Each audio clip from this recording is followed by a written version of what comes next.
The FABC is the Federation of Asian Bishops' Conferences, which is a voluntary association of the Catholic Bishops' Conferences and ecclesiastical jurisdictions across South, Southeast, East, and Central Asia.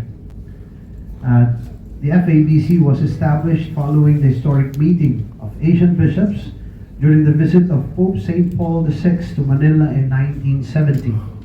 And inspired by the spirit of the Second Vatican Council, the statutes of the same FABC was approved by the Holy See in 1972. For more than 5 decades, the FABC has served as a platform for the bishops of Asia to reflect together on the Church's mission in one of the world's most diverse continents. It promotes solidarity and collaboration among the local churches while fostering evangelization, dialogue with other religions, theological reflection, social engagement, human development, and social communications. It also provides a forum for addressing pastoral challenges common to the region. Plenary assemblies. What are plenary assemblies? The plenary assembly is basically the highest decision-making body of the FABC, and it is ordinarily convened every 4 years. Since the first assembly in Taipei, Taiwan in 1974, the bishops of Asia have gathered periodically to discern how the Church should respond to the changing realities of the Asian continent.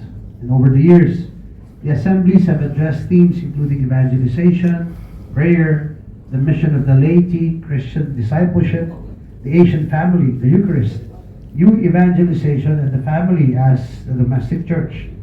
And the most recent plenary assembly was held in Colombo, Sri Lanka in 2016 under the theme, The Catholic Family in Asia, Domestic Church of the Poor on a Mission of Mercy. The 12th Plenary Assembly.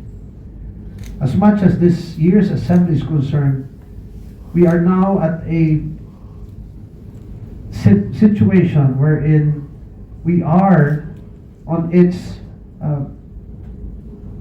ecclesial situation wherein after the FABC 50 or General Conference, which was held in Bangkok, that produced the Bangkok document last 2023, the final document of the Synod of Synodality of 2024, and then the Jubilee Year of Hope of last year, and the beginning of the pontificate of Pope Leo XVI.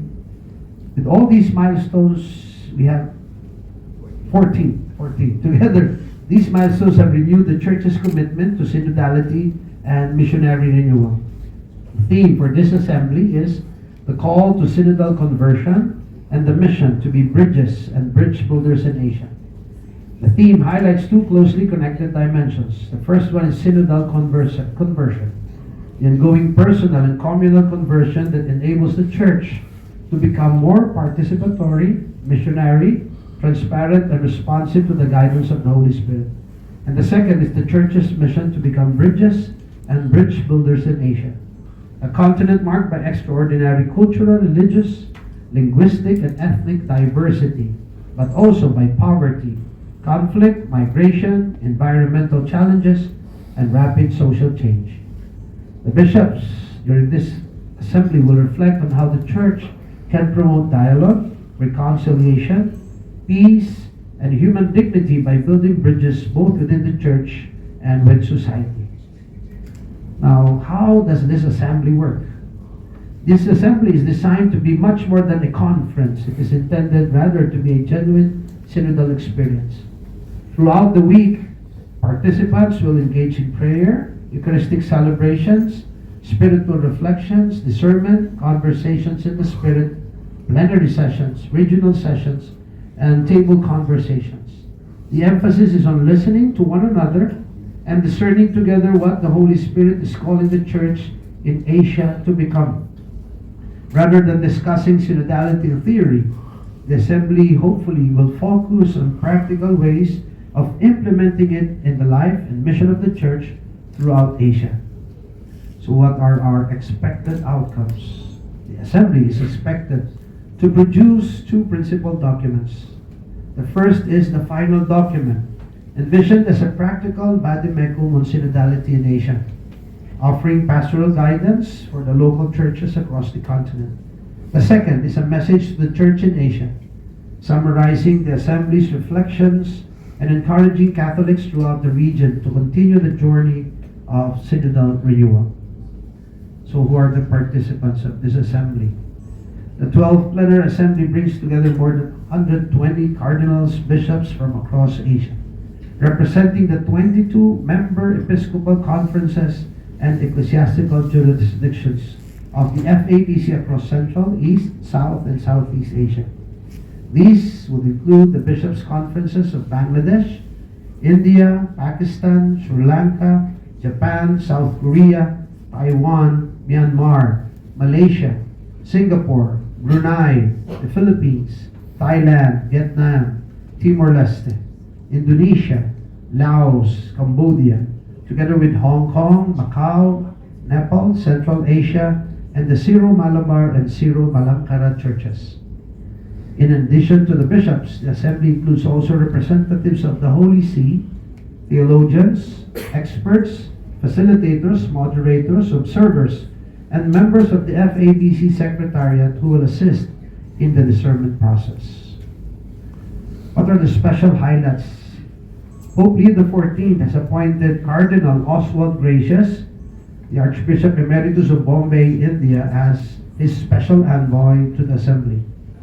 Cardinal Luis Antonio Tagle, Pro-Prefect of the Dicastery for Evangelization, will lead the participants in a day of recollection at the beginning of the Assembly.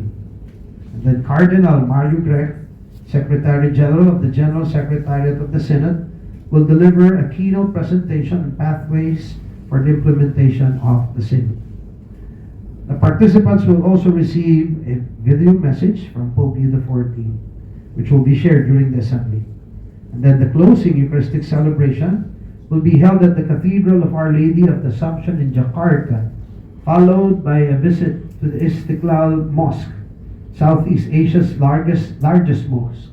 Participants will walk through the Terowongan Silaturahmi Friendship Tunnel, which physically links the mosque with the neighboring Cathedral of Our Lady of the Assumption, symbolizing Indonesia's long-standing commitment to interreligious harmony. And in the closing of the Plenary Assembly, it is more than just a meeting of bishops as we hope it to be. Thus, it is a significant moment for the Church in Asia to pray together, listen to one another, discern the signs of the times, and seek new ways of proclaiming the gospel in one of the world's most dynamic and diverse regions. Thus, we hope that this gathering will strengthen the Church's witness to communion, participation, and mission, while inspiring Catholics across Asia to become bridges and bridge builders within their families, communities, nations, and among people of different cultures and religions. So again, our gratitude for your presence, and we look forward to working with all of you throughout the Assembly and sharing this important journey with the wider Church and the people of Asia. Thank you.